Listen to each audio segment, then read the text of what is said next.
বলে জয়ধ্বনি করে উঠেছে। সবাই মিলে বললেন, কৃষ্ণ ও তো তোমার দুঃখের ঘরে জন্মেছে, তাই ওর নাম দাও দুঃখী।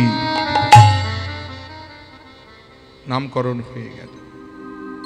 ছোট্ট দুঃখী পিতামাতার স্নেহে বড় হতে লাগলেন, দাদাদের স্নেহে লালিত পালিত হতে লাগলেন। দেখতে দেখতে 5 বছর বয়স হয়ে গেল। ছেলেবেলা থেকেই অগাধ প্রেম, অগাধ ভক্তি কৃষ্ণ নামে তার। পিতা কৃষ্ণ মণ্ডল সারাদিন কাজকর্ম সেরে সন্ধেবেলায় ঘরে ফিরে হাত পা ধুয়ে ঠাকুর ঘরে সন্ধ্যা প্রদীপ জেলে নিয়ে কোনোদিন শ্রীমদ্ ভাগবত, কোনোদিন চৈতন্য চরিতামৃত, কোনোদিন চৈতন্য মঙ্গল খুলে নিয়ে বসে, আর ছোট্ট দুঃখী পিতার পাশে আসনে বসে পিতার বদনে হরিকথা, কৃষ্ণ কথা, গৌর কথা আস্বাদন করেন। এই পিতার বদনে হরিকথা শুনতে শুনতে, কৃষ্ণ কথা শুনতে শুনতে একদিন ছোট্ট দুঃখী পিতার বদনেই শুনতে পেলেন যে মানব জীবনের প্রকৃত উদ্দেশ্য হলো কৃষ্ণ ভজন। চমকে উঠলেন দুঃখী, নাড়া দিয়ে দিল তার হৃদয়টাকে। মনুষ্যকুলে জন্ম নিয়েছি, আর মানব জীবনের প্রকৃত উদ্দেশ্য যদি কৃষ্ণ ভজনই হবে, তাহলে কেন সংসার করব? কৃষ্ণ সেবার নিমিত্তে এই দেহ মন প্রাণ জীবন যৌবন সবকিছু আমি সমর্পণ করে দেব। আমি কৃষ্ণ ভজনের জন্য এই দেহটাকে সমর্পিত করে দেব। পিতামাতার সেবা, সে তো আমার আরো 3টি দাদা আছে, তারা না হয় করবে, আমি না হয় কৃষ্ণ ভজন করব। এই বলে একদিন রাতের অন্ধকারে ছোট্ট দুঃখী দূর হতে ঘুমন্ত পিতা মাতাকে প্রণাম জানিয়ে, জননী জন্মভূমিকে প্রণাম জানিয়ে নয়নের জলে বদন ভাসিয়ে বললেন, মাগো আমি চলে যা,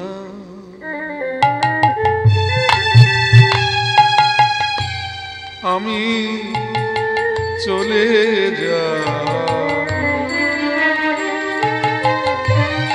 আমি চলে যা, আমি চলে যা,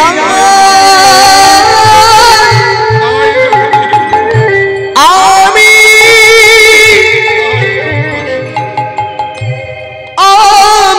চলে যা,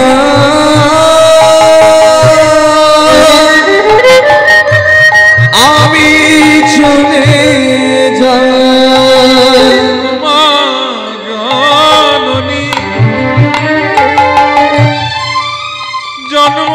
জন্মভূমি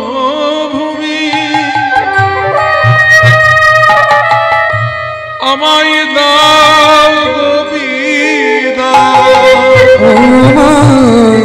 জননী জন্মভূমি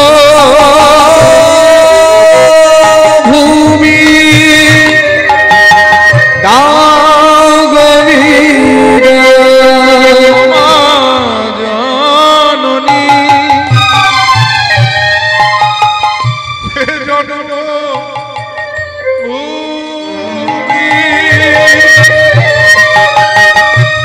দাও গোবিদাও,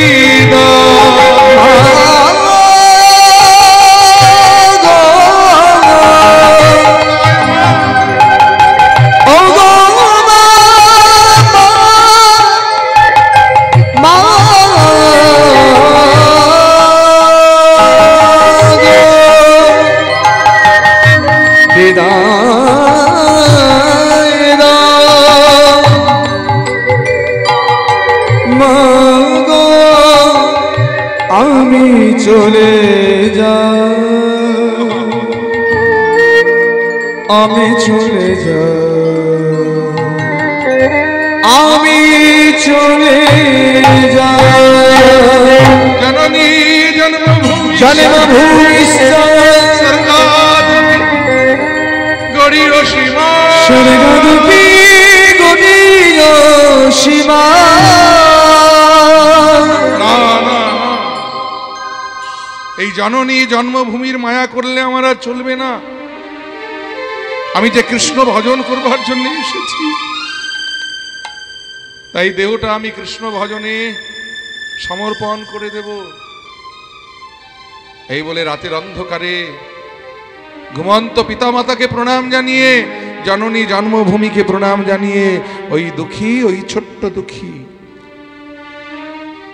কৃষ্ণ ভজনের পথে অগ্রসর হলি। মেদিনীপুর জেলা ছাড়িয়ে হাওড়া জেলা, হাওড়া জেলার পরেই হলো হুগলি জেলা, হুগলি জেলা ছাড়িয়ে যখন বর্ধমান জেলায় এসেছে, যাকে দেখছে পথে তাকে জিজ্ঞেস করছে, হ্যাঁ গো নবদ্বীপ আর কত দূর গো? একজন বৃদ্ধকে দেখে বললেন, ও দাদু, দাদু নবদ্বীপ আর কত দূর গো? বৃদ্ধ বলে, নাই ছোড়া, ভিক্ষা নিবি নে, তারপর নবদ্বীপ নবদ্বীপ করছিস কেন? কি বললে? তুমি আমায় ভিখারি বললে দাদু? ঠিকই বলেছ গো, আমি ভিখারি বটে, তবে যে ভিখারি তুমি আমায় ভাবছো, আমি কিন্তু সেই ভিখারি নই গো। তাহলে তুই কেমন ভিখারি? ওই যে শুনেছি তোমাদের নবদ্বীপের নিমায় নাকি কবে প্রেম বিলিয়ে গেছে, আমি সে প্রেমের ভিখারি, প্রেম ভিক্ষা করি আমি বেড়াই দারে দারে, আমি প্রেমের ভিখারি বেড়াই দারে দারে, প্রেম ভিক্ষা করে বেড়াই দারে দারে। একবার হরি হরি বলে বাহু একবারে ঘুরে ঘুরে বলে, বাহু হরি হরি হরি বলে দুটি বাহু একবারে ঘুরে ঘুরে বলে, দুটি বাহু এই প্রেম ভিক্ষা দাও ওরে, আমি প্রেমের ভিখারি, প্রেম ভিক্ষা করে বেড়াই দারে দারে। ভিক্ষা দাও,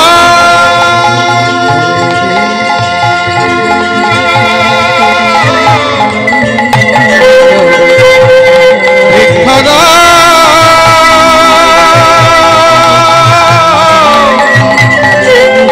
ভিক্ষা দাও,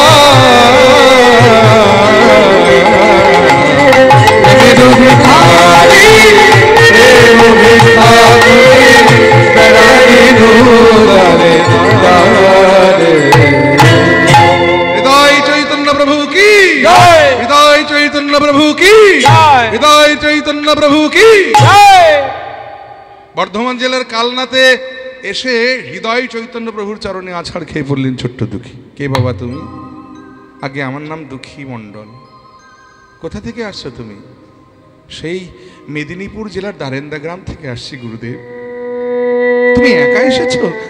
আমি কৃষ্ণ ভজন করবার জন্য গৃহ ছেড়ে, সংসার ছেড়ে, পিতা মাতাকে ছেড়ে, আত্মীয় স্বজনকে ছেড়ে আপনার শ্রীচরণে এসেছি গুরুদেব।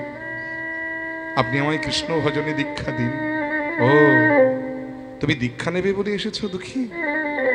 কিন্তু আমি তো তেমন গুরুদেব নই যে তুমি বললে আর আমি তোমায় দীক্ষা দিয়ে দিলাম।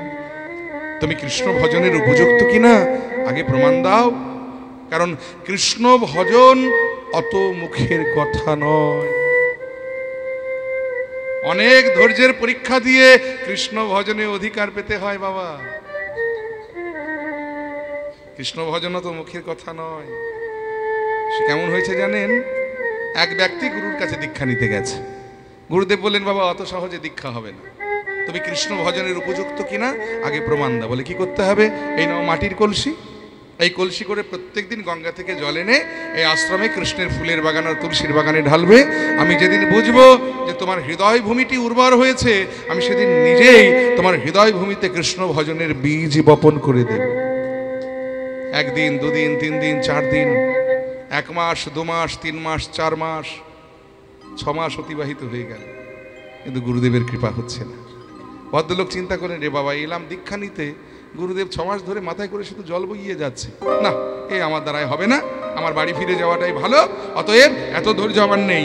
এই বলে মাটির কলসিটা ধরে মাটিতে আছাড় মেরে বিরক্ত হয়ে যখন ভেঙে ফেলতে যাবে, কথা বলে উঠলো মাটির কলসিটা, দাঁড়াও, হে আমি মাটির কলসি। বলে বাবা, মাটির কলসি আবার কথা বলতেও জানি নাকি? প্রয়োজন হলে তাও জানি।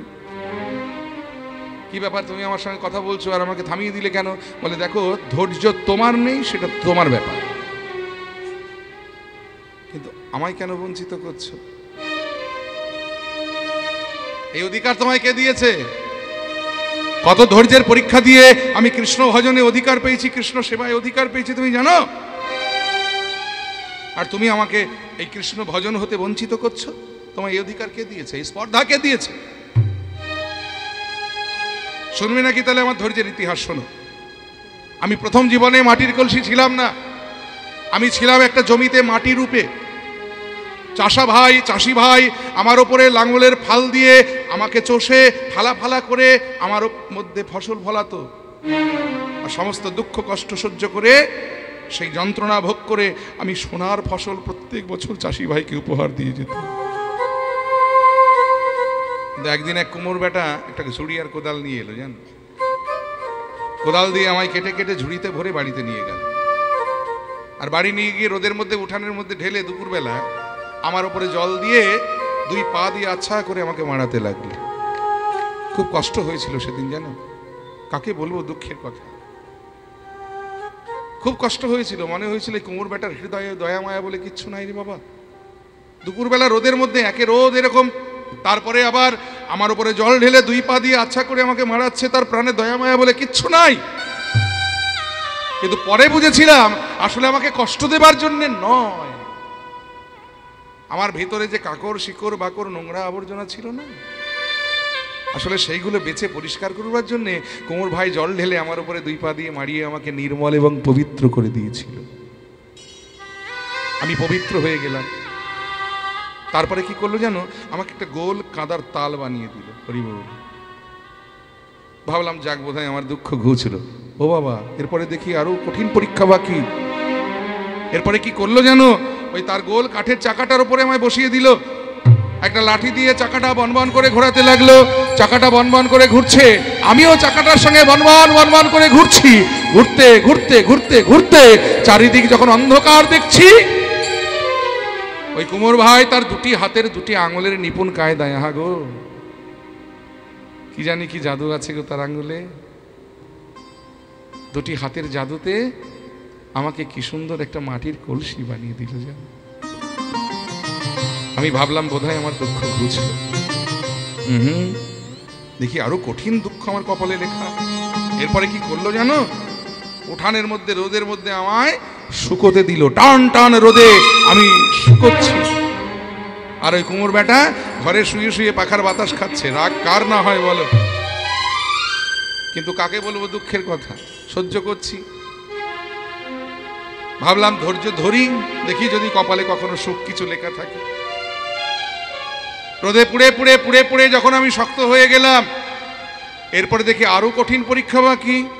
কুমোর বেটা কি করলো জানো? আমাকে গনগনে আঁচের আগুনের মধ্যে বসিয়ে দিল। দাও দাও করে আগুন জ্বলছে, আগুনে আমার গোটা অঙ্গটা যখন ঝলসে গিয়ে একেবারে টকটকে লাল হয়ে গেল। আগুন নিভে যাবার পরে আমাকে সেখান থেকে তুলে এনে ঘরের একটি কোণে কুমোর ভাই যত্ন করে বসিয়ে রাখল। তারপরে বেশ কিছুদিন পরে আমাকে একদিন মাথায় করে হাটে বেচতে নিয়ে গেল। জানো, সেদিন না আমার একটু খুব আনন্দ হলো। কেন জানো? আমার মনে হলো যেন সমাজে কিছুটা হলেও আমার বোধহয় একটু মান বেড়েছে। কারণ আমাকে এতদিন সবাই 2 পা দিয়ে মারিয়ে যেত, আর সেই আমি কুমোর ভাইয়ের মাথায় উঠেছি, মানে সমাজে একটু হলেও বোধহয় আমার মান বেড়েছে। আমি হাটে এলাম, কত খদ্দের এলো, কেউ আর আমায় পছন্দ করে না। সবার শেষে এলো তোমার শ্রী গুরুদেব। কি জানি কি কৃপা দৃষ্টি আমার প্রতি হলো যে আমাকে তার পছন্দ হয়ে গেল।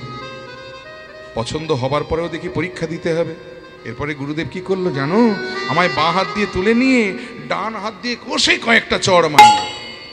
মানে আমায় বাজিয়ে বাজিয়ে দেখে নিল আমি ঠিকঠাক আছি কিনা, ফুটো ফাটা আছে কিনা। তা যখন আমি পরীক্ষায় উত্তীর্ণ হয়ে গেলাম, এরপরে দাম দর করে তোমার শ্রী গুরুদেব কুমোর ভাইয়ের কাছ থেকে আমায় কিনে নিল। কি কপাল দেখো আমার, বিক্রি হলাম আমি আর মূল্য পেল ওই বেটা কুমোর। কিন্তু তখন কি আর জানতাম যে আমার কপালে এত সুখ লেখা আছে।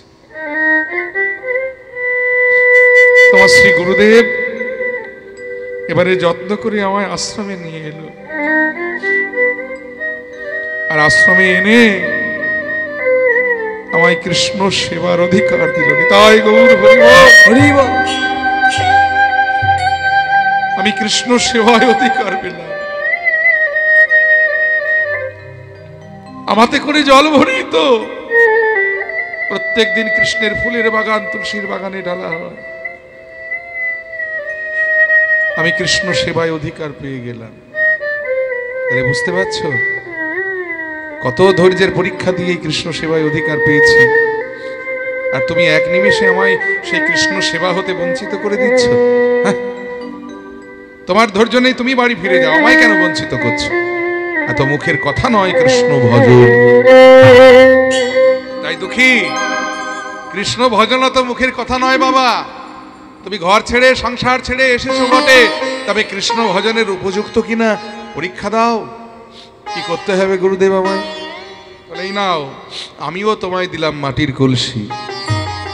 এই কলসি করে তুমিও প্রত্যেক দিন গঙ্গা থেকে জল এনে কৃষ্ণের ফুলের বাগান আর তুলসীর বাগানে ঢালবে। আমি যেদিন বুঝবো যে তোমার হৃদয় ভূমিটি উর্বর হয়েছে, তোমায় বলতে হবে না বাবা, আমি নিজেই সেদিন তোমায় ডেকে দীক্ষা দান করব। শুরু হয়ে গেল দুঃখীর জীবনের কঠিন পরীক্ষা। সেদিন থেকে প্রত্যেক দিন নিয়ম করে 2 বেলা দুঃখী গঙ্গা থেকে জল এনে কৃষ্ণের ফুলের বাগান তুলসীর বাগানে ঢালে। শৈশব ছাড়িয়ে কৈশোর, কৈশোর ছাড়িয়ে যৌবনে পা দিলেন দুঃখী, কিন্তু গুরুদেবের কৃপা হলো না।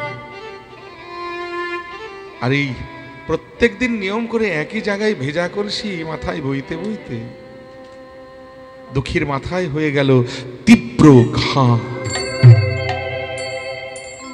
ঘা চিকিৎসা না করলে যেটা হয়, দিন দিন বড় হতে লাগলো, 2-4টে পোকাও জন্মে গেল, অসহ্য যন্ত্রণাও হয়। তো কাউকে কিছু বলে না দুঃখী, কারণ যদি গুরুদেব জানতে পারে তাহলে হয়তো কৃষ্ণ সেবায় বঞ্চিত হবে সে।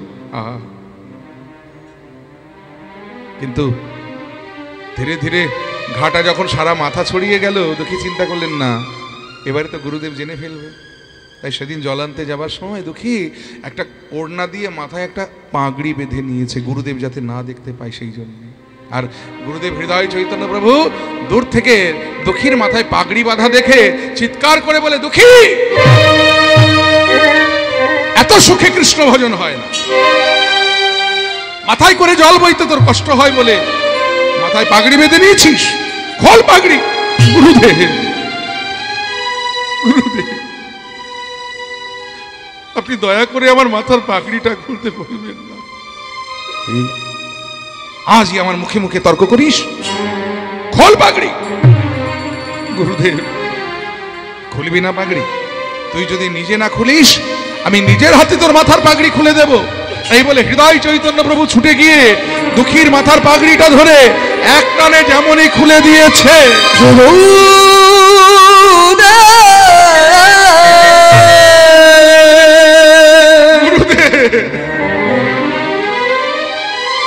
গুরুদেব, গুরুদেব চমকে উঠেছেন হৃদয় চৈতন্য প্রভু। দুঃখী, একই রে বাবা, মাথায় করে জল বইতে বইতে মাথায় এমন তীব্র ঘা বাঁধিয়ে ফেলেছিস, পাছে আমি জানতে পারি সেই ভয়ে মাথায় পাগড়ি বেঁধে নিয়েছিস কেন রে? একবার আমায় বলতে পারলি না মুখ ফুটে? একবার আমায় বলতে পারলি না? ওরে সেই ছেলেবেলায় পিতা মাতাকে ছেড়ে, আত্মীয় স্বজন ছেড়ে তুই আমার কাছে এসেছিস। আমি যে তোর পিতা, আমি যে তোর মাতা, তোর দুঃখ কষ্টের কথা তুই আমায় বলবি না তো কাকে বলবি বল? আমায় বললে তো এতদিনে আমি একটা চিকিৎসক ডেকে তোর চিকিৎসার ব্যবস্থাটা করতে পারতাম। দুঃখী নয়নের জলে বদন ভাসিয়ে কাঁদতে কাঁদতে বলছে, ও গো গুরুদেব, আমি যদি আমার মাথার ঘায়ের কথায় আপনায় বলতাম, আপনি হয়তো এতদিনে একজন চিকিৎসক ডেকে আমার চিকিৎসার ব্যবস্থাটা করে দিতেন। কিন্তু গুরুদেব, যতদিন আমার চিকিৎসা চলত ততদিন তো আপনি আমায় গঙ্গায় জল আনতে দিতেন না। তাহলে যে আমি কৃষ্ণ সেবায় বঞ্চিত হতাম,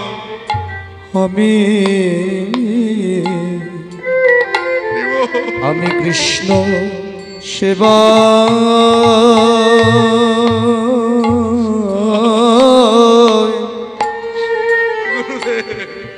ও সেবা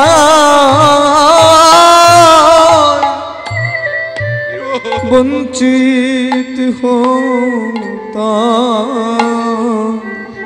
আমি যে কৃষ্ণ সেবা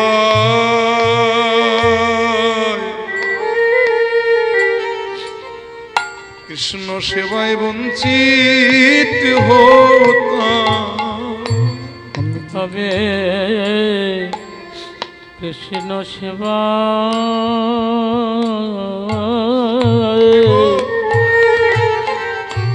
সেবায় বঞ্চিত হতাম। আমায় জ্বলানিতে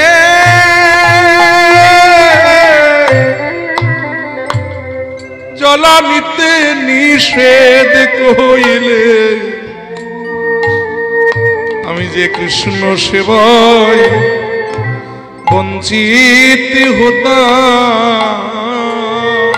আমায় জ্বলানিতে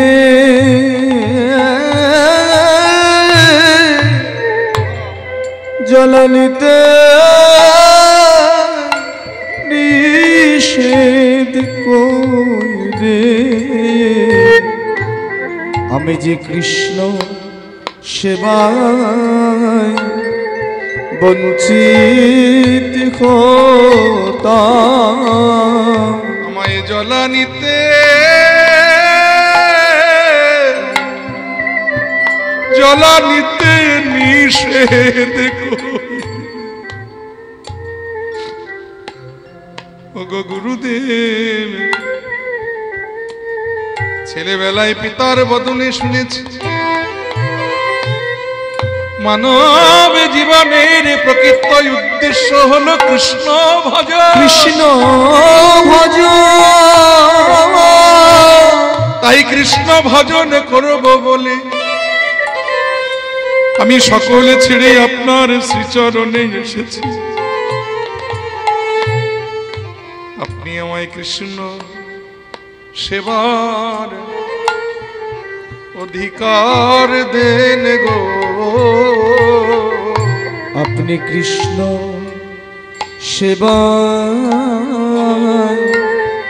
অধিকার দেন গো।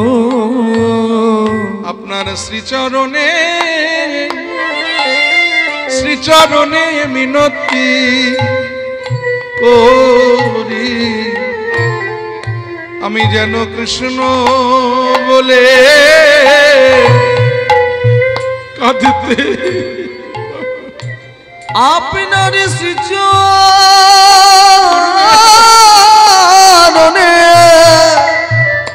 মিনতি করি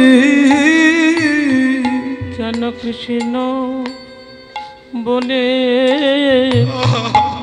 কাঁদিতে পারে যে আপনার শ্রীচরণে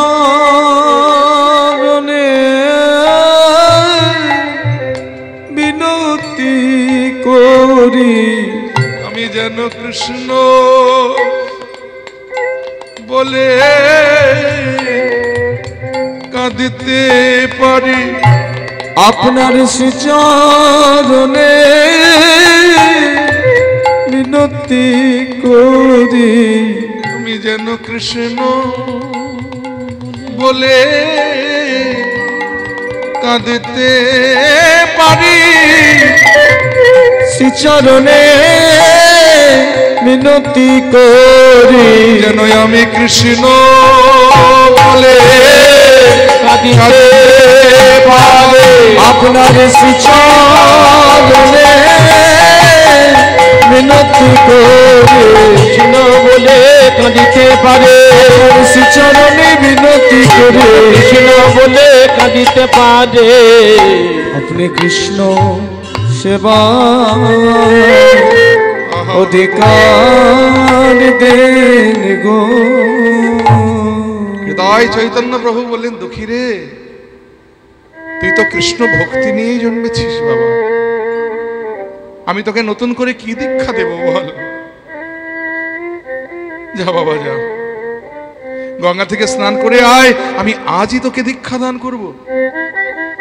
এই বলে গুরুদেব হৃদয় চৈতন্য প্রভু দুঃখীর মাথায় যেমনই তার কোমল করখানি স্পর্শ করলেন, গুরুদেবের কোমল স্পর্শে ওই দুঃখীর মাথার তীব্র ঘা বিলীন হয়ে গেল।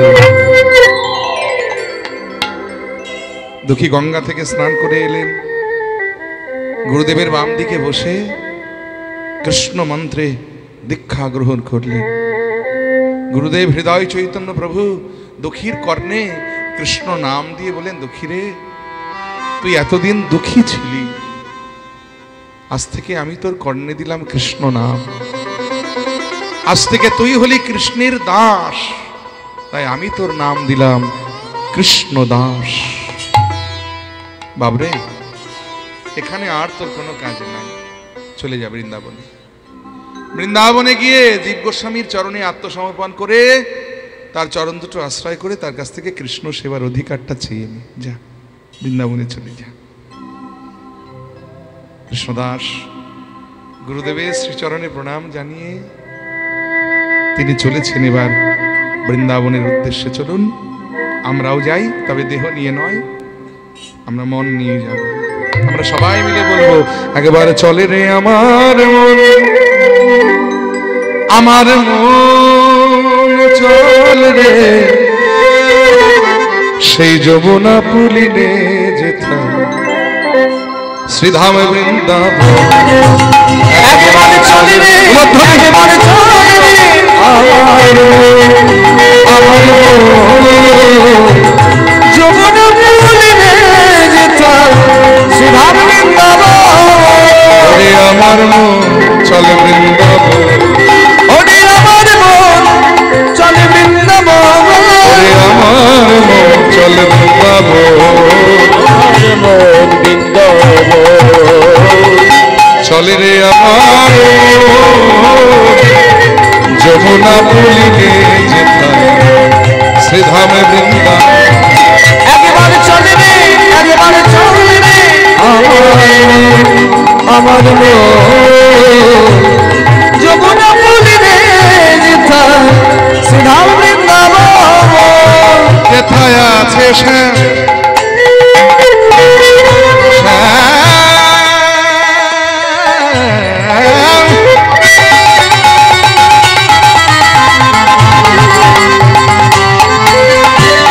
আছে শ্যাম কুণ্ড রাধা কুণ্ড, শ্যাম কুণ্ড রাধা কুণ্ড আজ আছে শ্যাম কুণ্ড রাধা কুণ্ড, আছে শ্যাম রাধা কুণ্ড গিরি গোবর্ধন যমুনা পুলিনে যেথা শ্রীধাম বৃন্দাবন।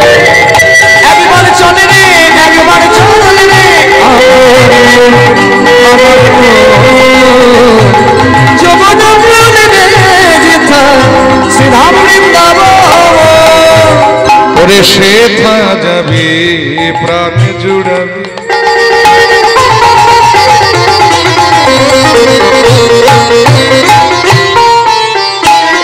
আমার রাধা শ্যাম দেখতে পাবে আকাশিত যাবি প্রাণ জুড়াবি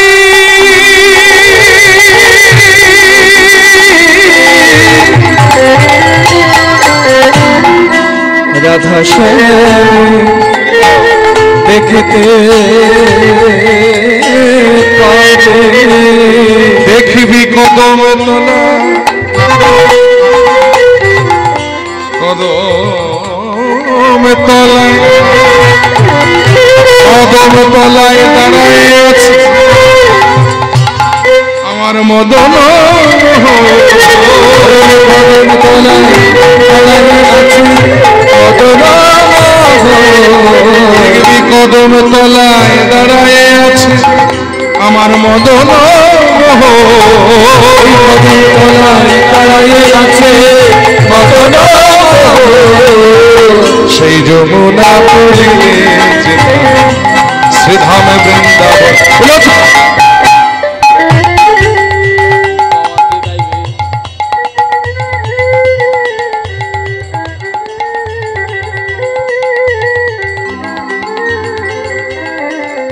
শ্রীরাম বৃন্দাবন একবার চলে রে আমার মনে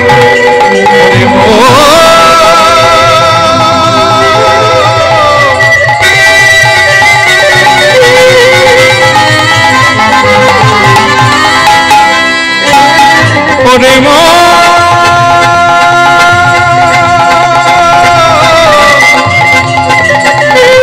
চলে রে আমার একবারই চলে রে মধুর বৃন্দাবন সেই মধুর একবার চলে রে একবার চলে রে আমার শ্রীজীব গোস্বামী পাদ কি শ্রীজীব গোস্বামী পাদ কি কে বাবা তুমি এখনো সূর্য ওঠেনি এই কাক ভরে আমার আশ্রমে প্রবেশ করে আমার জয় দিচ্ছ তুমি কে আগে আমার নাম হলো দুঃখী কৃষ্ণ দাস সে কি গো কৃষ্ণের দাস আবার কখনো দুঃখী হয় নাকি আগে না আসলে কি হয়েছে জানেন আমার বাবা মা আমার জন্মের পরে নাম রেখেছিল দুঃখী কিন্তু দীক্ষা নেবার পরে আমার গুরুদেব আমার নাম দিয়েছে কৃষ্ণদাস তাই কেউ যখন নাম জিজ্ঞেস করে আমি দুটো মিলিয়ে বলে দিই দুঃখী কৃষ্ণদাস আরে ও তো তোমার গুরুদেবের নাম কি আগে আমার গুরুদেবের নাম হলো হৃদয় চৈতন্য প্রভু এই কে আছে এই দুঃখীকে আসন পেতে দিয়ে বসতে দিয়ে খাতির কর যত্ন কর সে কি আমার গুরুদেবের নাম শুনে আপনি এমন হন্তদন্ত হয়ে আমার খাতির যত্ন করবো না তুমি কার শিষ্য তুমি জানো তুমি হৃদয় চৈতন্য প্রভুর শিষ্য আরে বাপরে বাপ তোমার গুরুদেব হৃদয় চৈতন্য প্রভু সে কি আর দেশে মানুষ গো সে যে বৈষ্ণব কুল তিলক তার নাম আগে ছিল হৃদয় আনন্দ প্রভু কিন্তু হৃদয় আনন্দ থেকে সে হৃদয় চৈতন্য কি করে হয়েছিল জানো আগে না আমি তো জানি না তাহলে আমার কাছে শুনে নাও কৃষ্ণদাস তোমার গুরুদেবের যিনি গুরুদেব ছিলেন তার নাম ছিল গৌরীদাস পণ্ডিত যিনি দাপর যুগে বৃন্দাবনের সুবল শাখা কুলিতে গৌরীদাস পণ্ডিত হয়ে জন্মেছিলেন যিনি ছিলেন নিতাই গৌরের বন্ধু সেই গৌরীদাস পণ্ডিতের প্রধান শিষ্য ছিল এই হৃদয় আনন্দ প্রভু একদিন গৌরীদাস পণ্ডিত তীর্থ ভ্রমণে যাবেন বলে হৃদয় আনন্দকে ডেকে বলেন হৃদয় রে আমি তো একটু তীর্থ ভ্রমণে যাচ্ছি তাই আশ্রমের দায়ভার আমি তোকে দিয়ে গেলাম যত্ন করে আশ্রম সেবা করিস বাবা দেখিস কোনো কিছুর বিনিময়ে যেন আশ্রমের সম্মান ক্ষুণ্ণ না হয় এই আশ্রমের দায়ভার প্রধান শিষ্য হৃদয় আনন্দের উপরে দিয়ে গৌরীদাস পণ্ডিত নিশ্চিন্ত মানে তীর্থ ভ্রমণে বাহির হলেন আর হৃদয় আনন্দ একেবারে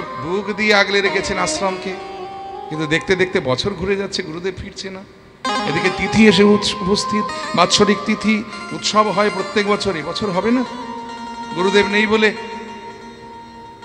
আচ্ছা ঠিক আছে কারণ গুরুদেব এসে যদি দেখে যে এবছরে উৎসবটা হচ্ছে না, হয়তো বলবে আঙুল তুলে যে হ্যাঁ রে, একটা বছর আমি নেই বলে তোরা উৎসবটা করিসনি। গুরুদেব নেই তাতে কি হয়েছে, উৎসবটা শুরুই করে দিই। এই বলে হৃদয়ানন্দ গুরুদেবের বিনা অনুমতিতে আশ্রমে উৎসব শুরু করে দিয়েছেন। আর ওদিকে তিথির মধ্যেই ফিরে এলেন গৌরীদাস পণ্ডিত, আর এসে দেখছে আশ্রমে ধুমধাম করে উৎসব হচ্ছে। কে আয়োজন করেছে? গুরুদেব আমি। তোর এত বড় স্পর্ধা, তুই আমার বিনা অনুমতিতে আমার আশ্রমে উৎসব শুরু করেছিস। এই বলে একটা লাঠি তুলে হৃদয়ানন্দকে যেমনই মারতে উদ্যত হয়েছে, অমনি গৌরীদাস পণ্ডিত দেখলেন হৃদয়ানন্দের হৃদয় মাঝে নিতাই গৌর নাচিতেছে, নিতাই গৌর নাচিতেছে, নিতাই গৌর নাচিতেছে, গৌর নাচিতেছে। ওই হৃদয়ানন্দের হৃদয় মাঝে নিতাই গৌর নাচিতেছে, আনন্দের হৃদয়ে মাঝে নিতাই গৌর নাচিতেছে। লাঠিটা ফেলে দিয়ে গৌরীদাস পণ্ডিত ছুটে গিয়ে হৃদয় আনন্দকে বক্ষে জড়িয়ে ধরে বললেন, হৃদয় রে, আমি বুঝতে পারিনি বাবা, আমার ভুল হয়েছে। আমি নিতাই গৌরের বন্ধু হয়ে তাদের দুই ভাইকে আমি আমার হৃদয়ে ঠাঁই দিতে পারলাম না, আর তুই আমার শিষ্য হয়ে ওই দুই ভাইকে তোর হৃদয়ে স্থান দিয়েছিস। ওরে হৃদয়, যার হৃদয়ে চৈতন্য বিরাজ করে সে হৃদয় আনন্দ নয়। তোর হৃদয়ে চৈতন্য রয়েছে, তাই আমি আজ থেকে তোর নাম দিলাম হৃদয় চৈতন্য। আর তুমি সেই হৃদয় চৈতন্যের শিষ্য, আমি তোমায় খাতির যত্ন করব না? বসো বাবা, বসো বসো বসো বসো। এত ভোর ভোর আমার আশ্রমে কি মনে করে বাবা? আগে আমার গুরুদেব আমায় পাঠিয়েছে আপনার কাছে। কেন? কৃষ্ণ সেবার অধিকার পেতে। আপনি দয়া করে আমায় কৃষ্ণ সেবার অধিকার দিন গুরুদেব। ও, তুমি কৃষ্ণ সেবা করবে? তবে শোনো কৃষ্ণদাস, আজ থেকে তুমি ভুলে যাও তুমি জগতের কোনো মানুষ। আজ থেকে তোমার পরিচয় হলো তুমি ব্রজের একজন গোপী। ভজন রাজ্যে আজ থেকে আমি তোমার নাম দিলাম কনকমঞ্জুরি। যাও, তুমি কৃষ্ণ সেবা করো। গুরুদেব, গুরুদেব, কৃষ্ণের তো 64 প্রকারের সেবা, আমি তার মধ্যে কোন সেবাটা করব গুরুদেব? কোন সেবা করবে? তবে এই নাও সোনার ঝাঁটা, এই ঝাঁটাটা দিয়ে তোমার নিত্যকর্ম হবে প্রত্যেক দিন সূর্য উদয়ের পূর্বেই গোটা নিকুঞ্জ বন ঝাড় দিয়ে ফেলা। দুঃখী, সোনার ঝাঁটাটা হাতে নিয়ে জীব গোস্বামী পাদের চরণে প্রণাম জানিয়ে গুরু স্মরণ করে চলেছেন নিকুঞ্জ বনের উদ্দেশ্যে। আর বদন ভরে গাইছেন জয় জয় জয় জয় শ্রী গুরু, গুরু আমার প্রেম কল্পতরু। জয় জয় জয় জয় শ্রী গুরু, গুরু আমার প্রেম কল্পতরু। অদ্ভুত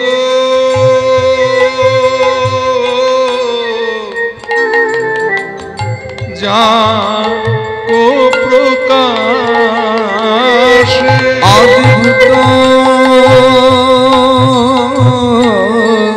যা কো প্রকাশ। আহা গুরু রূপে অদ্ভুত প্রকাশ, গুরু রূপে অদ্ভুত প্রকাশ। বলিহারি যাই, প্রণাম জানাই আমার বাবাজি মশাইকে। কি আখর সৃষ্টি করে গেছেন দেখুন। পূজ্যপাদ রামদাস বাবাজি মহাশয়ের লেখাই আখরগুলো, আহা কি অপূর্ব, কি অসাধনের।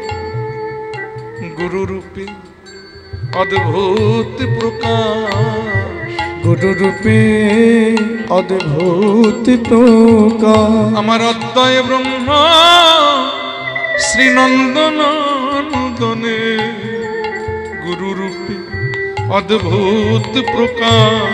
অদ্বয় ব্রহ্ম নন্দনন্দনে গুরু রূপে অদ্ভুত প্রকাশ।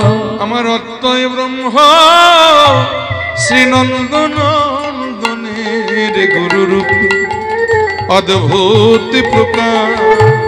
অদ্বয় ব্রহ্ম নন্দনন্দনে গুরু রূপে অদ্ভুত প্রকাশ।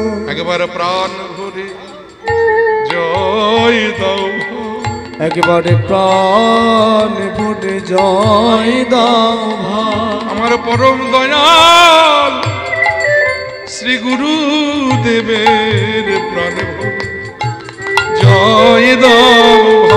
আমার পরম দয়াল শ্রী গুরুদেবের প্রাণ ভরে জয় দাও। আমার হিয়া অজ্ঞান আর তিমির বড় জ্ঞান। আমার হিয়া অজ্ঞান তিমির বড় জ্ঞান। আমার হিয়া অজ্ঞান আর তিমির বড় জ্ঞান। আমার হিয়া অজ্ঞান তিমির বড় জ্ঞান। আমার গুরু সুচন্দ কিরণে করুণা। সুচন্দ্র কিরণে করুণা। আমার অজ্ঞানাথা দূর করিলে, আমার অজ্ঞান আধার দূর করিলে। গুরুদেব জ্ঞানঞ্জন শালাকা দিয়ে আমার অজ্ঞানাথ দূর করিলে। অজ্ঞান শালাকা দিয়ে অজ্ঞান আধার দূর করিলে। তাই হলো চলো আনন্দ ধাম গো, তাই গো চলো আনন্দ ধাম গো। ইমালা জানো আনন্দ ধাম গো। আহায় যাচ্ছি মোহন পতিত হেরি আজ চিত পতিত পহু। আমায় যাচ্ছি দেবল হরিণা। আমায় যাচ্ছি দেওল হরিণা। আমায় সেধে যেছি হরিণা।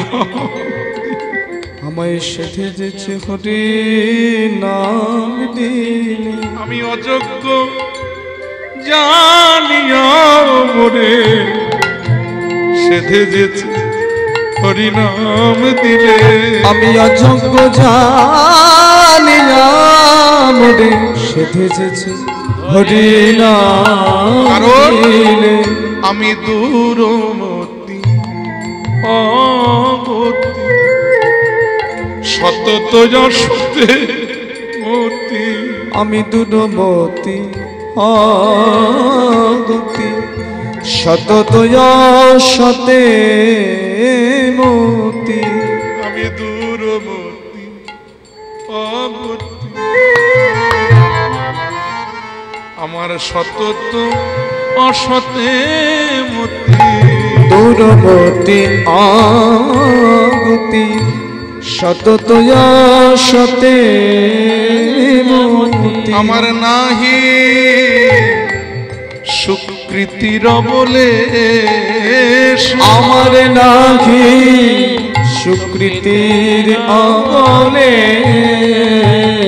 বলি কোন সুকৃতি নাই আমার, কোন সুকৃতি নাই। আমি হলাম অধম পতিত জনা, কোন সুকৃতি নাই আমার। হলাম অধম পতিত জনা, কোন সুকৃতি নাই আমার। ওই মধুর শ্রী বৃন্দাবন আর যুগল ভজন ধন, মধুর শ্রী বৃন্দাবন যুগল ভজন ধন। গুরুদেব মোহে করল উপদেশ, গুরুদেব মোহে করল উপদেশ। আমায় যুগল ভজনের অধিকার দিলে, আমায় যুগল ভজনের অধিকার দিলে, আমায় যুগল ভজনের অধিকার দিলে, যুগল ভজনের অধিকার দিলে। আমার দয়াল গুরু কৃপা করে আমায় যুগল ভজনের অধিকার দিলে, আমার দয়াল গুরু কৃপা করে যুগল ভজনের অধিকার দিলে।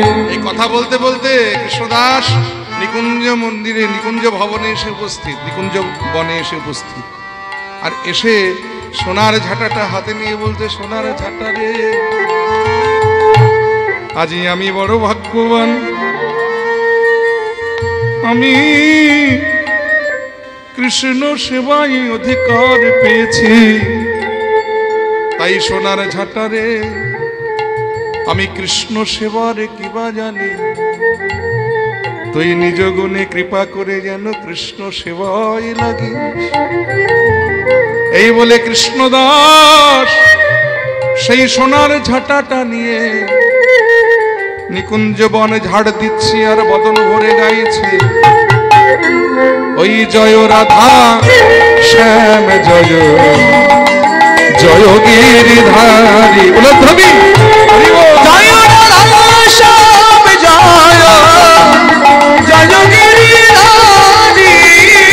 জয় শ্যাম সুন্দর মদন শ্যাম সুন্দর মদন শ্যাম সুন্দর মদন শ্যাম সুন্দর মদন কুঞ্জ বিহারী জয় রাধা শ্যাম জয় জয় গিরিধারী। জয় রাধা শ্যাম জয় জয় গিরিধারী। জয় রাধা শ্যাম জয় জয় গিরিধারী।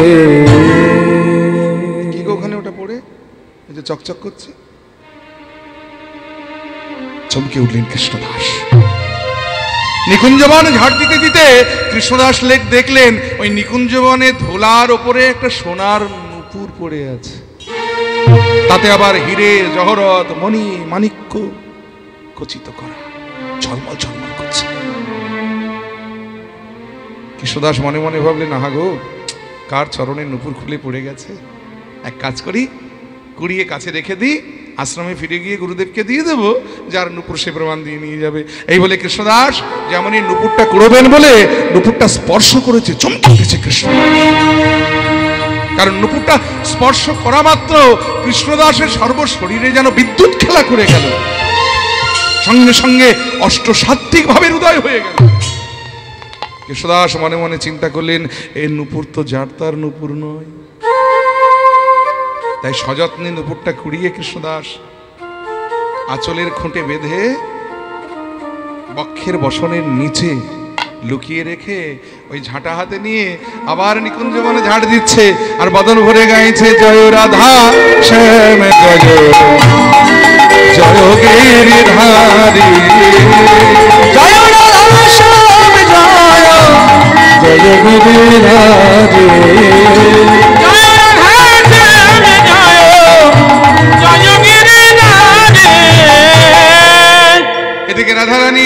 গোবিন্দের সঙ্গে নিকুঞ্জ বনে সারা নিশি রাস রসে নৃত্য গীতাদি করে ভোরবেলায় যখন ঘরে ফিরেছেন, আহা, বেশভূষা পরিত্যাগ করতে গিয়ে হঠাৎ রাধারানী দেখলেন যে তার বাম চরণে নুপুরখানি নাই। চিৎকার করে ডাকলেন, ললিতা রে, ললিতা রে, ললিতা, ললিতা।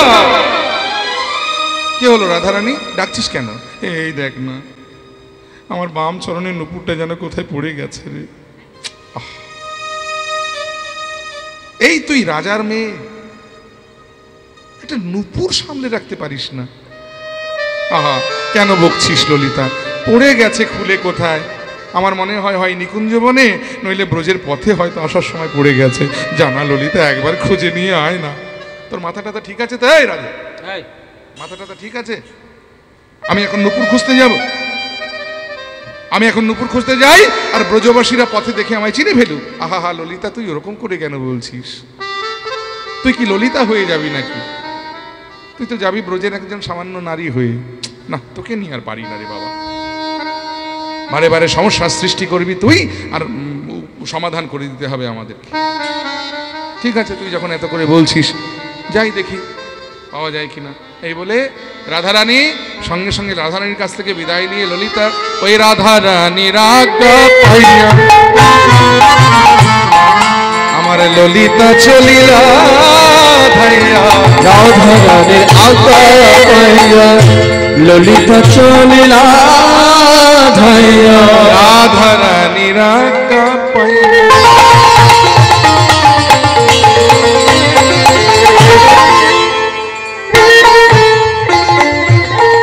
আমার ললিতা চলিলা ধাইয়া, রাধারানীর আজ্ঞা পাইয়া ললিতা চলিলা ধাইয়া, আইলেন নিকুঞ্জের বনে, আইলেন নিকুঞ্জের বনে। এসে দেখছে বাবাজি ঝাঁটা নিয়ে নিকুঞ্জ বনে ঝাড় দিচ্ছে আর বদন ভরে গাইছে, ওই জয় রাধা জয় জয় গিরিধারী, জয় রাধা শ্যাম জয় জয় গিরিধারী, আহা জয় রাধা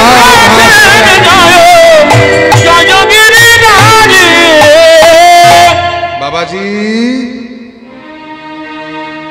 ও বাবাজি, চমকে উঠছে কৃষ্ণদাস। আহা গো, এত মিষ্টি করে আমায় কি ডাকছে? হ্যাঁ, এত সুন্দর নারী কণ্ঠ কে গো? ঝাড় দিতে দিতে কৃষ্ণদাস বদন ফিরিয়ে দেখছে অপরূপ রূপের এক রূপবতী রমণী তার পেছনে দাঁড়িয়ে আছে। ললিতাকে দেখে কৃষ্ণদাস বললেন, কে মা তুমি, আমায় ডাকছো? কে আর আমি? ব্রজের একজন সামান্য নারী। আমায় ডাকছো কেন মা? বলছি তুমি কতক্ষণ ধরে নিকুঞ্জ বন ঝাড় দিচ্ছ? বলে কেন, সেই ভোরবেলা থেকে, সূর্য ওঠার আগে থেকে। বলছি যে একটা নুপুর কুড়িয়ে পেয়েছো, সোনার নুপুর? কৃষ্ণদাস মনে মনে চিন্তা করলেন, মিথ্যা কথাটা আর বলি কি করে। বলে হ্যাঁ মা, নুপুর তো আমি একটা কুড়িয়ে পেয়েছি। বাবাজি বাবাজি বাবাজি, ওই নুপুরটা না আমার, আমায় দিয়ে দাও। কৃষ্ণদাস হাসতে হাসতে বললেন, মাগো দেখেছো কত দূর দূরান্ত থেকে আমরা বৃন্দাবনে আসি ভজন করতে, আর তুমি ব্রজবাসী হয়ে আমায় মিথ্যা বলছো মা? আমি মিথ্যা বলেছি? বলেছই তো। কি মিথ্যা বলেছি তোমায়? কেন, তুমি যে বললে নুপুরটা তোমার? বলে হ্যাঁ আমারই তো। এই দেখো আবার এখনো মিথ্যা বলছো। তুমি আমার কাছে ধরা পড়ে গেছো মা। এ নুপুর তোমার হতেই পারে না। কেন হতে পারে না? এই দেখো আবার তর্ক করছো। শোনো মা, এ নুপুর যদি তোমার হবে তাহলে তোমার দুই পায়ে নুপুর পড়া কেন? ললিতা চমকে উঠলে, আরে বাপরে বাপ, এই বাবাজি তো যেসে বাবাজি নয়, বড্ড চতুর, ঠিক ধরে নিয়েছে আমি মিথ্যা বলছি। ললিতা ধরা পড়ে গিয়ে ললিতা বলেন, আহা বাবাজি, আমার একটু বলাটা ভুল হয়ে গেছে গো। আসলে আমি বলতে বলতে বলে ফেলেছি এরকম ভাবে। আসলে নুপুরটা আমার নয়, নুপুরটা আমার এক সখীর। বলে ও, এখন ধরা পড়ে গিয়ে সখীর নামে সাফাই গাইছো মা?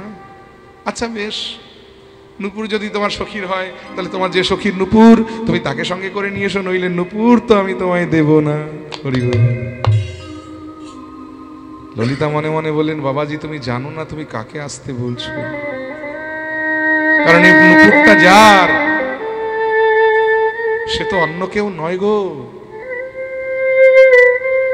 সে যে বৃষভানু নন্দিনী, কৃষ্ণ বক্ষ বিলাসিনী, কৃষ্ণ প্রেম সাগরের মরালিনী, নায়িকার ও শিরোমণি শ্রীমতী রাধা ঠাকুরানী চরণের নুপুর। বেশ, তোমার যদি এই ইচ্ছে তাহলে যাই রাধারানীকে বলি, দেখি সে কি বলে। এই ছুটতে ছুটতে ললিতা রাধার কুঞ্জে ফিরে, রাধে ও রাধে, এসেছিস ললিতা? হ্যাঁ, আমার নুপুরটা পেলি? বলে সন্ধান পেয়েছি কিন্তু আনতে পারি নাই। কেন রে? আসলে নুপুরটা না এক বাবাজি নিকুঞ্জবন ঝাড় দিতে দিতে কুড়িয়ে পেয়েছে। এ বাবাজির নাম হলো কৃষ্ণদাস, সে হৃদয় চৈতন্য প্রভুর দীক্ষা শিষ্য আর জীব গোস্বামী পাদের শিক্ষা শিষ্য। সে নিকুঞ্জবন ঝাড় দিতে দিতে ওই নুপুরটা কুড়িয়ে পেয়েছে। তা আমি গিয়ে বললাম, বাবাজি নুপুরটা আমায় দিয়ে দাও। কি চতুর, আমায় বলে কিনা যে নুপুর যদি তোমার হবে, তোমার দুই পায়ে কেন নুপুর পরা রয়েছে? ধরা পড়ে গেলাম আমি। ধরা পড়ে গিয়ে বললাম যে নুপুরটা আমার নয়, আমার এক সখীর। পরিষ্কার আমায় বলে দিলেন, তোমার যে সখীর নুপুর তাকে সঙ্গে করে নিয়ে এসো, নইলে নুপুর আমি তোমায় দেব না। নুপুর তো আমায় দিলে না রে রাধে, এখন নুপুর যদি আনতে হয় তোকে যেতে হবে, চল তাহলে নুপুরটা আমরা নিয়ে আসি। রাধারানী বলছে, তুই কি খেপেছিস? আমি যাব নুপুর আনতে? আহা, না গেলে দেবে না তো বাবাজি। কিন্তু যাবো কি করে ললিতা? আমি যদি এখন যাই ব্রজের পথে, ব্রজবাসীরা আমায় চিনে ফেলবে না। আহা, আবার বোকার মতো কথা বলছিস। তুই রাধা হয়ে কেন যাবি রে? আমার মতো সামান্য নারী হয়ে চল না, ব্রজের নারী হয়ে। বলছিস যাবো, না গেলে তো নুপুর পাবি না। বলে বেশ তাহলে চল। এই বলে ললিতা রে সঙ্গে চলিলেন ললিতার সঙ্গে করে চলিলেন রাধারানী। আহা, ললিতার সঙ্গে করে চলিলেন রাধারানী। ললিতার সঙ্গে করে চলিলেন রাধারানী। আইলেন নিকুঞ্জের বনে, আইলেন নিকুঞ্জের বনে। আর এসে দেখছে তখনও বাবাজি ঝাঁটা হাতে নিয়ে ওই নিকুঞ্জবন ঝাড় দিচ্ছে আর বদন ভরে গাইছে কি, ওই জয় রাধা শ্যাম জয় জয় গিরিধারী, জয় রাধা শ্যাম জয় জয় গিরিধারী। জয় শ্যাম সুন্দর মদন মোহন, শ্যাম সুন্দর মদন মোহন, শ্যাম সুন্দর মদন মোহন, শ্যাম সুন্দর মদন মোহন। কুঞ্জ বিহারী জয় রাধা শ্যাম জয় গিরিধারী। জয় রাধা শ্যাম জয় জয় গিরিধারী। বাবাজি, ও বাবাজি, চমকে উঠেছে কৃষ্ণদাস। কি মিষ্টি নারী কণ্ঠ গো! জীবনে কোনোদিন তো এত মিষ্টি নারী কণ্ঠ আমি শুনি নাই। পরক্ষণে ভাবলেন, দিনহীন ভিখারি বাবাজি মানুষ আমি। সেই ছেলেবেলায় শৈশবকালে ঘর ছেড়েছি, সংসার ছেড়েছি, জীবনে কটা নারীর কণ্ঠস্বরই বা শুনেছি। যাকে কে ডাকছে একবার দেখি। এই বলে বদন ফিরিয়ে যেমনই রাধা রূপলাবণ্য নয়ন দিয়েছে, কৃষ্ণদাস স্থির হয়ে গেছে, এক দৃষ্টে চেয়ে আছে রাধার বদন পানে। কি অপূর্ব রূপ! গোটা নিকুঞ্জ মন আলোকিত হয়ে গেছে রূপের ছটায়। এক দৃষ্টে চেয়ে আছে রাধার বদন পানে। ললিতা বলছে, কি বাবাজি, বিশ্বাস হলো তো আমি তোমায় মিথ্যা বলিনি? এই দেখো আমার সখীকে নিয়ে এসেছি সঙ্গে করে, দেখো। তোমার বিশ্বাস না হলে দেখো আমার সখীর, ওই দেখো ডান পায়ে নুপুর আছে, বা পায়ে নুপুর নাই, দেখো। কৃষ্ণদাস আঁচলের খুঁট থেকে নুপুরটা বার করলেন, একবার নুপুরের পানে চাইছে, আর একবার রাধার ডান পায়ের নুপুরের পানে চাইছে, মিলিয়ে মিলিয়ে দেখে নিচ্ছে।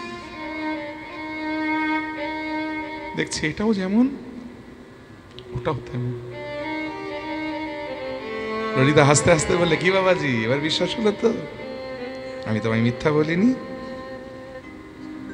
তাহলে নুপুরটা আমার সখীর প্রমাণ হয়ে গেল, দিয়ে দাও আমার সখীকে নুপুরটা দিয়ে দাও। কৃষ্ণদাস বলছে, দাঁড়াও মা, এখনো তো প্রমাণ হয়নি, নুপুরটা তোমার সখীর। আবার কি প্রমাণ? এমনও তো হতে পারে, চেঁচিও না, দাঁড়াও, শান্ত হও, আমি বুঝিয়ে বলছি তোমায়। এমনও তো হতে পারে যার নুপুর হারিয়েছে তার আর একটা নুপুর চুরি করে তোমার সখী তার ডান পায়ে পড়ে আমার কাছে এসে দাবি করছে এই নুপুরটা তার।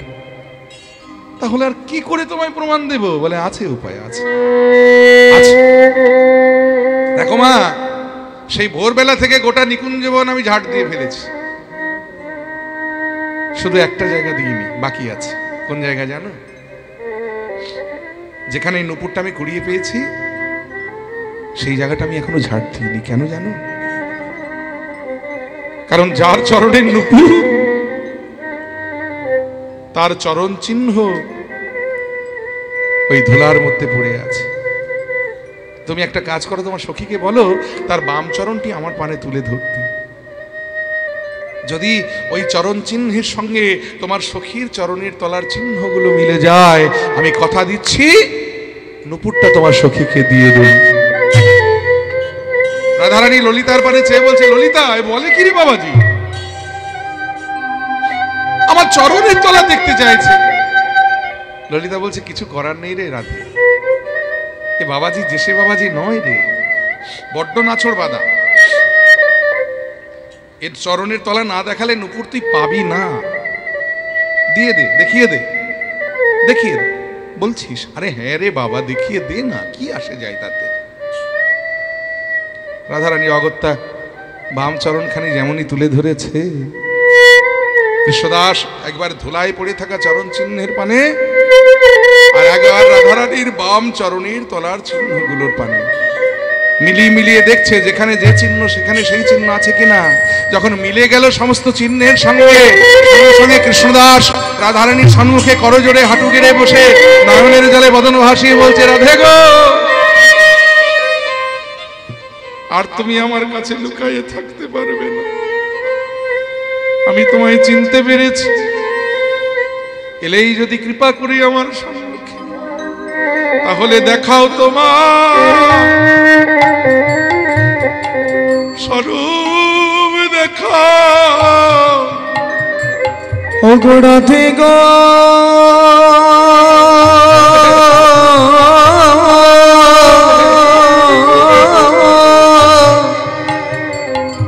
একবার দেখাও তোমার স্বরূপ, দেখো রাধে গো, তুমি একবার দেখাও তোমার স্বরূপ, দেখাও। ওগো রাধে গো,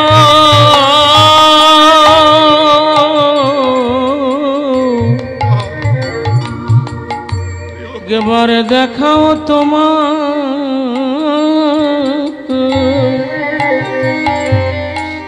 স্বরূপ, দেখাও। আমি নয়ন ভরে একবার দেখে নি গো, তুমি দেখাও তো তোমার স্বরূপ দেখাও অগনয়ন বুড়ি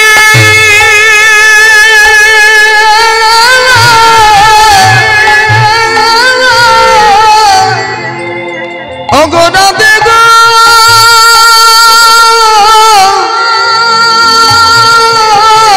আমি দেখিনি গে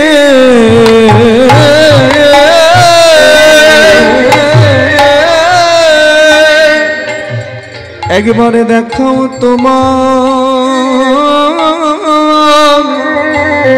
স্বরূপ দেখা বাবাজি বাবাজি বাবাজি বাবাজি বিশ্বাস করো আমি কোনো রাধা টাধা নই আমি ব্রজের একজন সামান্য নারী আর মিথ্যা বলো না আমায় রাধে তুমি আমায় আর মিথ্যা বলো না আমি তোমায় চিনতে পেরেছি কেন অকারণে মিথ্যা বলছো তুমি আমার ললিতা বলছে রাধে আর কিছু করার নেই রে ধরা পড়ে গেছিস এ বাবাজি দেশে বাবাজি নয় রে হৃদয় চৈতন্যের দীক্ষা শিষ্য আর জীব গোস্বামী পাদের শিক্ষা শিষ্য সব জানে ও গ্রন্থ পড়েছে সব জানে ধরা পড়ে গেছিস দেখিয়ে দে স্বরূপটা দেখিয়ে দে চুপ কর সকাল থেকে তুই বাবাজির পক্ষে কথা বলে যাচ্ছিস আমায় আসতে বললি আমি এলাম চরণের তলাটা দেখাতে বললি দেখালাম আর এখন আমার স্বরূপ দেখতে চাইছে ওরে ললিতা যে স্বরূপ আমার গোবিন্দ বিনা জগতে আর কেউ দেখে না আমি বাবাজিকে কি করে দেখাবো ললিতা বলছে রাধে রাগ করিস না একটা কথা বলি কি কথা বল আজ আনুমানিক প্রায় 4500 বছর ধরে এই নিকুঞ্জবনের রাসলীলায় নৃত্য করছিস গোবিন্দের সঙ্গে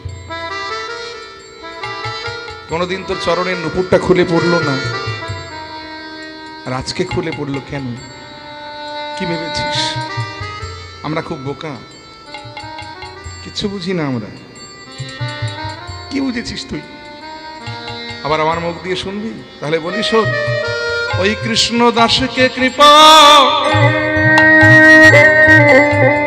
কৃপা করবি করবি বলে কৃষ্ণ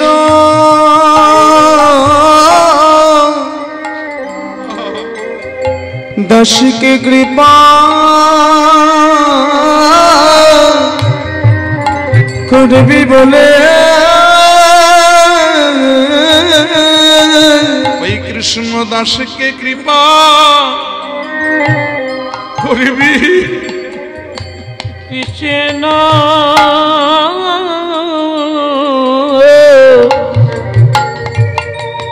দাসকে কৃপা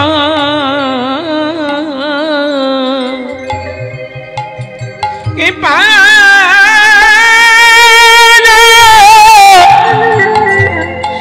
করবি বলে তোর চরণের নূপুর খুলে পড়েছে কৃষ্ণ দাসকে কৃপা কৃপা করবি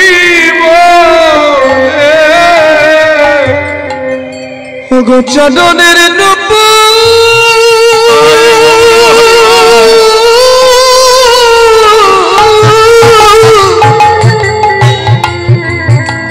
রাধে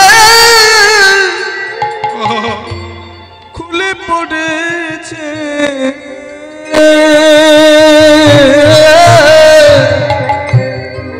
কৃষ্ণ দাসকে কৃপা করবি বলে তোর চরণের নূপুর খুলে পড়েছে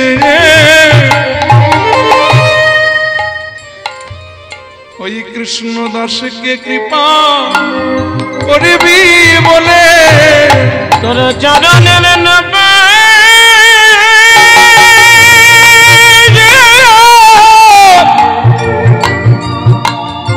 রাধে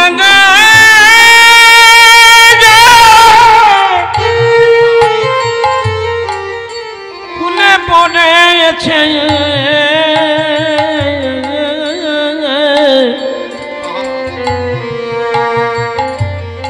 কৃষ্ণ দাসকে কৃপা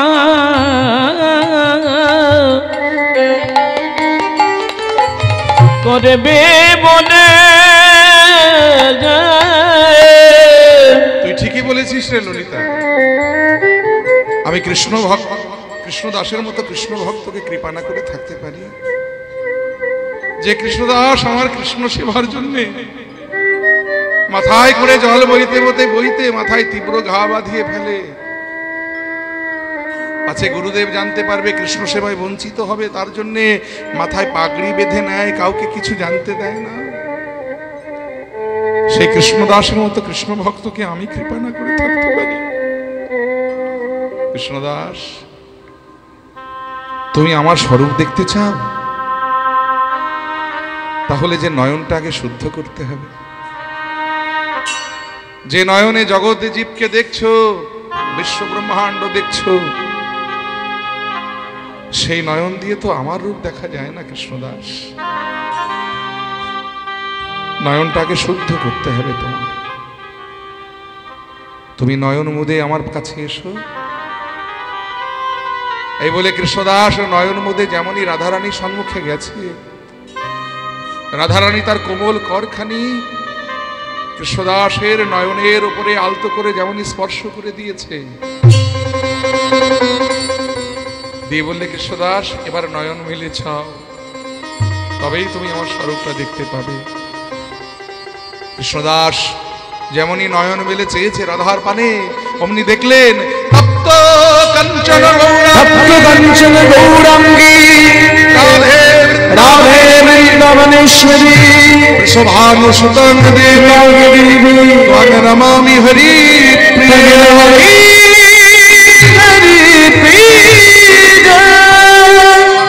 কৃষ্ণদাস, ও কৃষ্ণদাস, কেমন দেখছো আমায় বলো দেখি? কৃষ্ণদাস, তুমি নাকি খুব ভালো গান গাইতে জানো।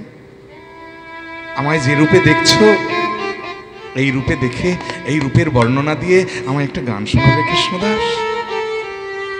কৃষ্ণদাস বললে রাধারানী গো, আমি তোমার রূপের বর্ণনা এক বদনে কি দিব, তবু যদি তুমি শুনতে চাইলে তাহলে বলি তোমায় শোনো রাই কনক মুকুর কাতি, কনক মুকুর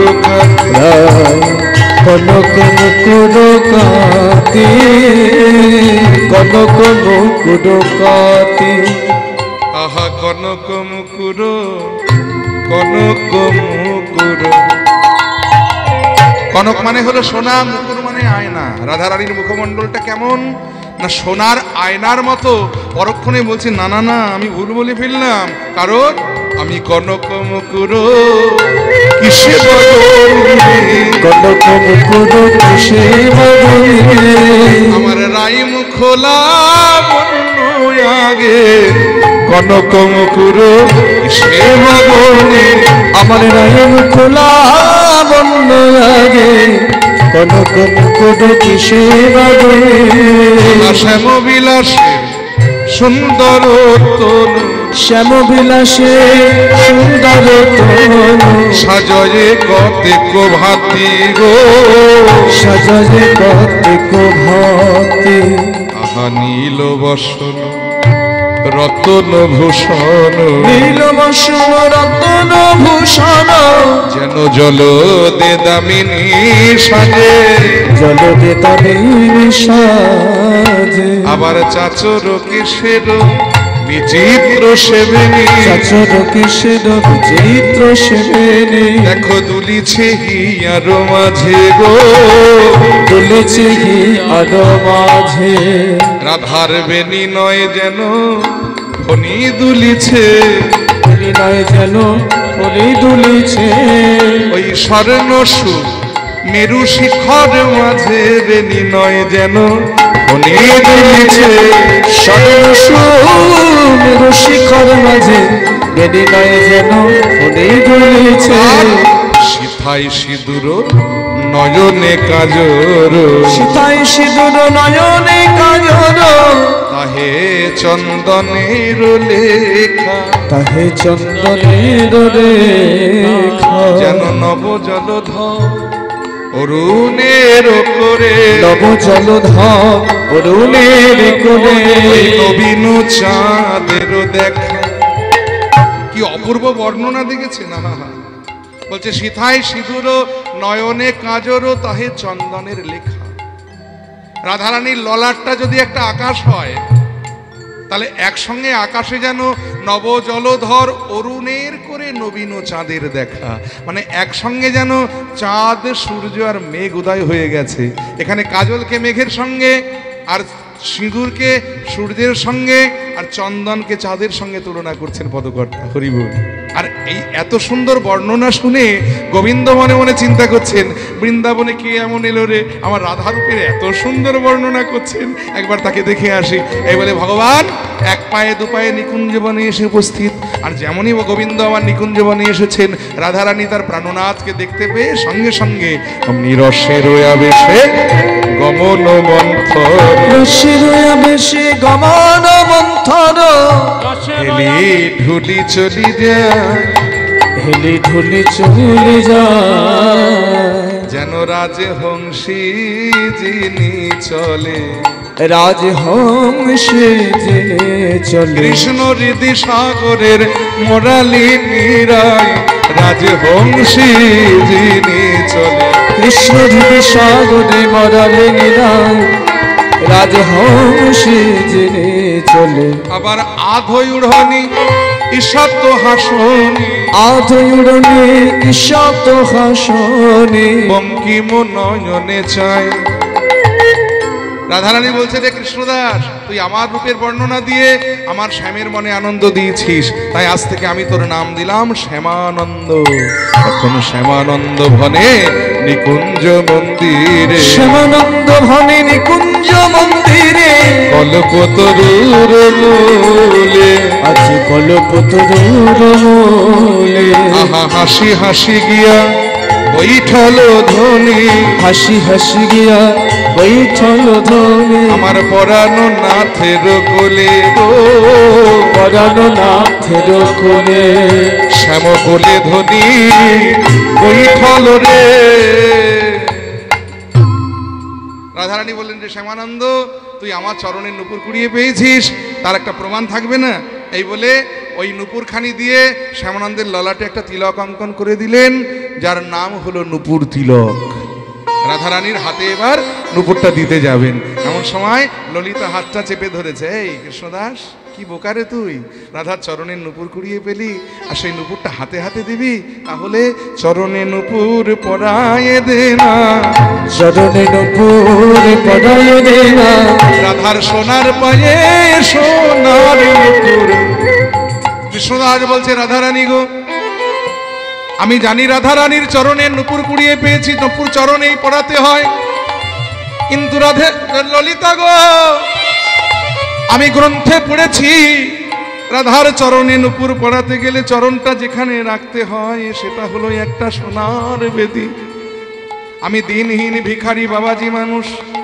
বলো বলো আমি সোনার বেদি কোথায় পাবো বলে ওরে বোকা সব কি আর গ্রন্থে লেখা থাকে রে তোর কাছে সোনার বেদি নেই তাতে কি হয়েছে তোর হৃদয়টা তো আছে তুই একটা কাজ কর না ওই চরণ দুখানি চরণখানি তোর হৃদয়ে রেখে নুপুর পরায়ে দে না হৃদয়ে রেখে পরায়ে দে না রাধার সোনার পায়ে সোনার নুপুর বলি আর ভাগ্যে হয় কি না হয়। রাধার সোনার পায়ে সোনার নুপুর আর ভাগ্যে হয় কি না হয়। ওই সোনার পায়ে সোনার নুপুর আর ভাগ্যে হয় কি না হয়। সোনার পায়ে সোনার নুপুর আর ভাগ্যে হয় কি না হয়। হৃদয় মাঝে রেখে পড়াবে না।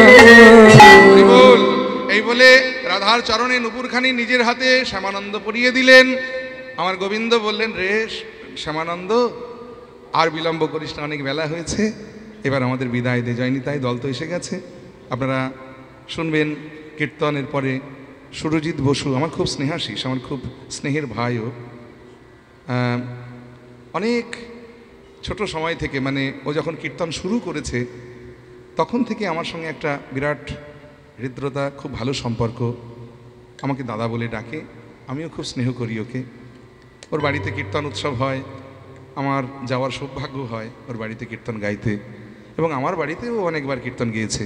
তো যাই হোক, খুব ভালো গায়, খুব সুন্দর গায় ছেলেটি। আপনারা ধৈর্য ধরে বসুন, ওর কীর্তন আস্বাদন করুন।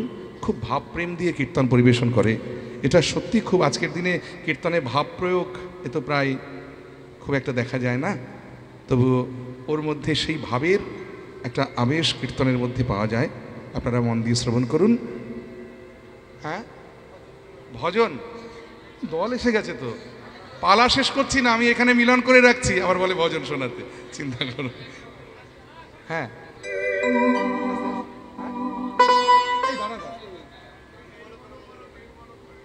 তাহলে ওই একটাই হবে, কিন্তু যায়নি তাই। বেশ, এবার রাধা গোবিন্দ তারা বললেন, তারা এই কথা যেই বলেছে, শ্যামানন্দ বলেন, বেশ তাহলে তোমরা দুজনে যুগল হয়ে দাঁড়াও, তোমাদের যুগল দর্শন করি, নয়ন মন সার্থক করি।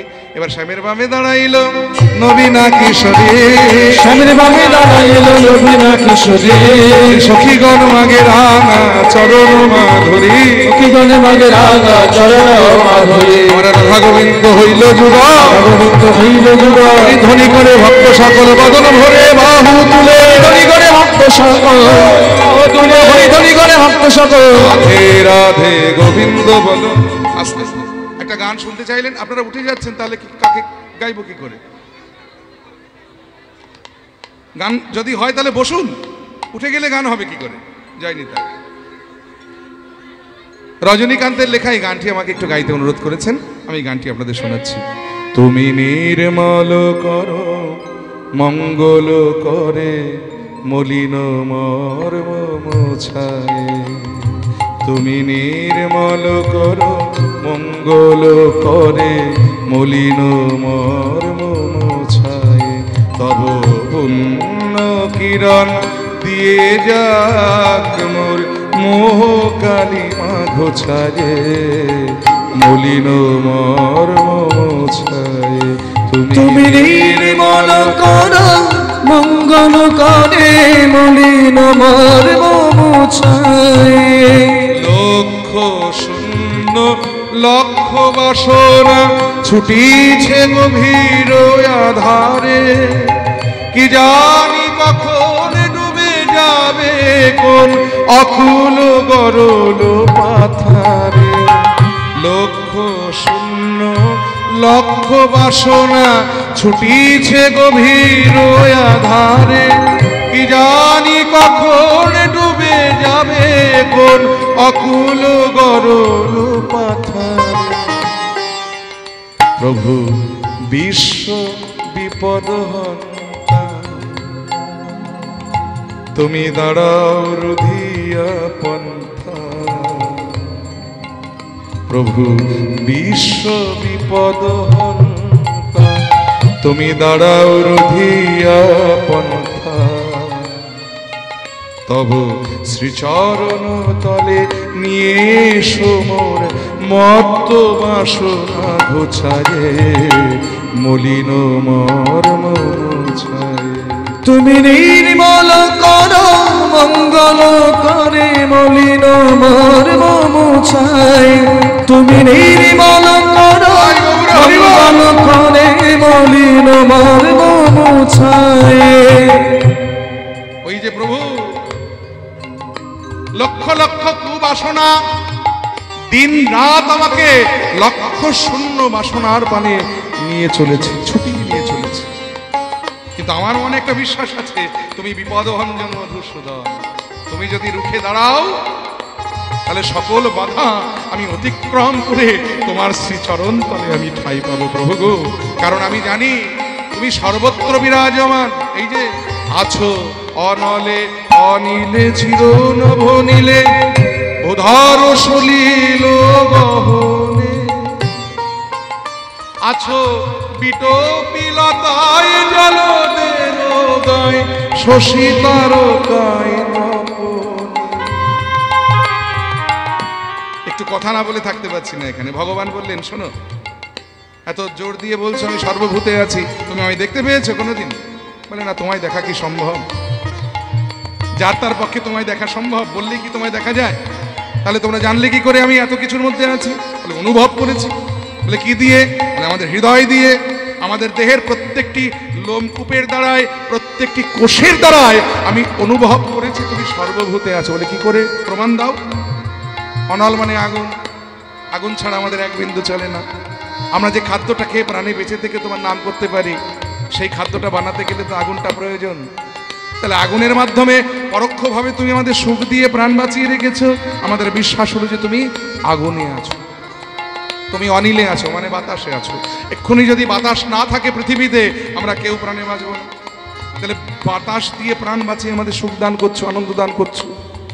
বিশ্বাস হলো তুমি বাতাসেও রয়েছো, তুমি জলে রয়েছো, কারণ জলের এক নাম জীবন।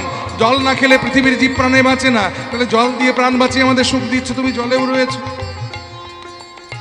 তুমি বিটবি মানে বৃক্ষে রয়েছো, আর বৃক্ষ অক্সিজেন না দিলে আমরা কেউ প্রাণে বাঁচতাম না। তাহলে বৃক্ষের মাধ্যমে অক্সিজেন দিয়ে প্রাণ বাঁচিয়ে রেখেছো। আর জড়বস্তু সে তো তুমি বহু আগেই সেই সত্য যুগে প্রমাণ দিয়ে গেছো। প্রহ্লাদের ডাকে তুমি ফটিক স্তম্ভ হতে আবির্ভূত হয়ে প্রমাণ করে দিয়েছো যে তুমি প্রত্যেকটা বস্তুর মধ্যে রয়েছো। তাই প্রভু গো, আছো অনলে অনিলে চির নভনীলে উধার সলিল গহনে, আছো বিটপিলতায় জলদের গায় শশী তারকায় তপনে। কিন্তু দুর্ভাগ্য আমাদের যে তোমায় আমরা চোখে দেখতে পাই না। কেন জানো? কারণ আমি নয়নে বসন বাঁধিয়া, আমি আধারে মরি গো কাঁদিয়া।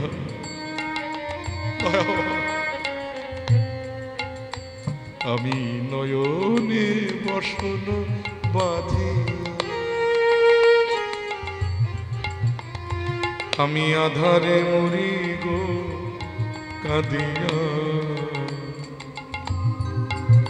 আমি দেখি নাই কিছু, বুঝি নাই কিছু, তুমি দাও হে দেখায় বোঝায়ে মলিন তুমি নির্মল মলিন কিরণ দিয়ে যাক মোর মোহ কালি গোছায়ে মলিন তুমি নির্মল মঙ্গল করে মলিন মোর